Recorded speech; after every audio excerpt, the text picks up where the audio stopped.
ও মা, বসি তো আছে দেখছি। তো তাই কি হয়েছে? বয়স থাকা দেখলি যে এখন একটা তোমার বায়না আসে, তো কি বায়না নিয়ে এসেছো এই বলো। দেখো, কেদারগঞ্জে গেলাম না, হ্যাঁ, কেদারগঞ্জ থেকে আসার সময় 800 গ্রাম মতো মুরগির গোশত নিয়ে আসলাম। তো তাই কি হয়েছে? আইনবা এখন?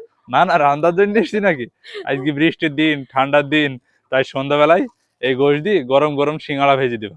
তো তুমি যখন খাবা বলি নিয়ে এসো, তাই তো শেয়ারা ভেজেই দেবো। তাহলে এখন ভেজে দেবো আমি। ঠিক আছে। শেয়ারার পুর বানানোর জন্য গোস্ত গুনা ছোট ছোট করে কেটে নেবো।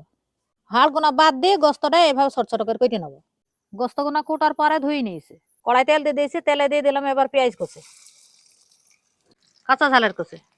এবার নেড়ে সারি পেঁয়াজটা একটু নাল করে ভেজে নেবো। পেঁয়াজ নাল হয়ে গেছে, এবার দিয়ে দিলাম আদা রসুন বাটা। আরো দিয়ে দিলাম ধোয় নিয়ে জিরি এলাইচের ফল বাটা। দিয়ে দিলাম হলুদের গুঁড়ো, শুকনো ঝালের গুঁড়ো। দিয়ে দিলাম দুটো তেজপাতার কাঠ। দিয়ে দিলাম স্বাদ মতো নুন। এবার একটু পাটা ধোয়া পানি দিলাম। এবার মশলাটা একটু কষিয়ে নেবো। মশলা কষি নেওয়া হয়ে গেছে, এবার গোস্তগুনা দিয়ে দিলাম। এবার গোস্তটা ভালো করে আউজি নেবো। গোস্ত আউজি নেওয়া হয়ে গেছে, এবার গোস্তটা সেদ্ধ হওয়ার মতন মো দিয়ে দিলাম। এবার আস্তে আস্তে জাল দিয়ে গোস্তটা সেদ্ধ করে নেবো। জাল দিতে দিতে মৌ মরে গেছে, গোস্তটা সেদ্ধ হয়ে গেছে। এবার চারটে সিটি দিলাম ভাজা জিরে গুঁড়ো। এবার একটু নেড়ে ছেড়ে নামিয়ে নেবো। শেয়াড়ার পুর তরকারি নেওয়া হয়ে গেছে, এবার আটা ছাইনি নেবো। দিয়ে দিলাম একটু নুন। দিয়ে দিলাম কাইলি জিরে। দিয়ে দিলাম অল্প একটু তেল। এবার ভালো করে মাখিয়ে নেবো। এই যে মাখিয়ে নেওয়া হয়ে গেছে, এবার অল্প অল্প করে পানি দিয়ে ভালো করে ছাইনি নেবো।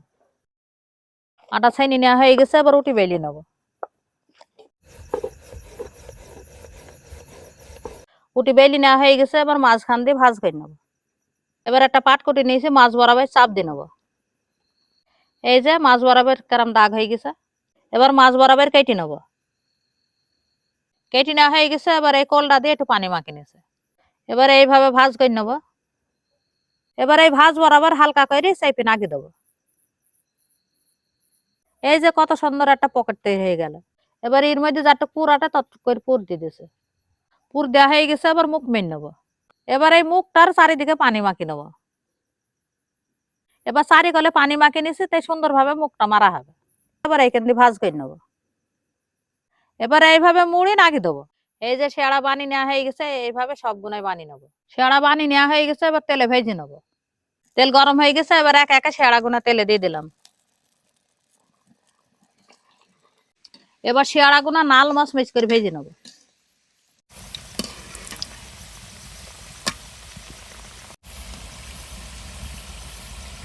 শেয়াড়া ভেজে নেওয়া হয়ে গেছে, এবার তুলে নিচ্ছি। প্রথম খোলা ভেজে নেওয়া হয়ে গেছে, এবার দ্বিতীয় খোলা দিয়ে দিলাম। এবার এগুনাও নাল মচমচ করে ভেজে নেবো।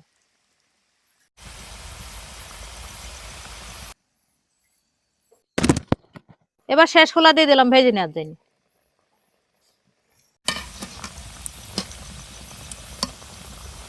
এগুনা ভেজে নেওয়া হয়ে গেল, তুলে নিলাম।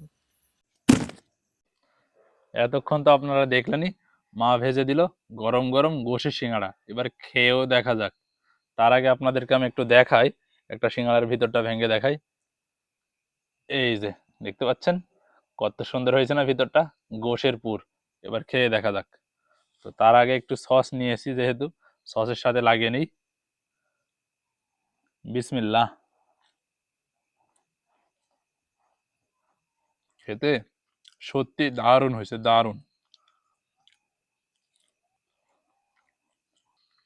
বিকেলের নাস্তা কিংবা বৃষ্টির দিনে এরকম ভাবে সিঙ্গাড়া তো সকলেই বানিয়ে খান। আর এরকম ভাবে গোশের সিঙ্গাড়াটা মানুষ একটু কমই খায় বানিয়ে, তবে এরকম ভাবে গোশের সিঙ্গাড়াটা বানিয়ে খেতেও কিন্তু দারুণ লাগে। আর দেখতেই তো পাচ্ছেন সিঙ্গাড়াটা কত সুন্দর হয়েছে। আর সব মিলিয়ে এরকম একটা ওয়েদার, তার সাথে এই রাতের মানে সন্ধ্যার পর পর শুরু করেছিল মা, তো একটু রাত গভীরই হয়ে গেছে। তবে খেতে সব মিলি দুর্দান্ত লাগছে। গরম গরম সিঙ্গাড়া, তার সাথে সস ঠেকিয়ে, আর পুর যদি হয় মাংসের, তাই আর কোনো কথাই নেই। তো আপনারা চাইলে এরকম ভাবে গোশের সিঙ্গাড়া বানিয়ে খেয়ে দেখতে পারেন, আশা করি বেশ ভালো লাগবে। তো আজকের ভিডিওটা এখানে শেষ করে দিছি। সবাই সুস্থ থাকবেন, ভালো থাকবেন, দেখা হবে নতুন কোনো ভিডিওতে। সবাইকে জানাই আল্লাহ হাফেজ।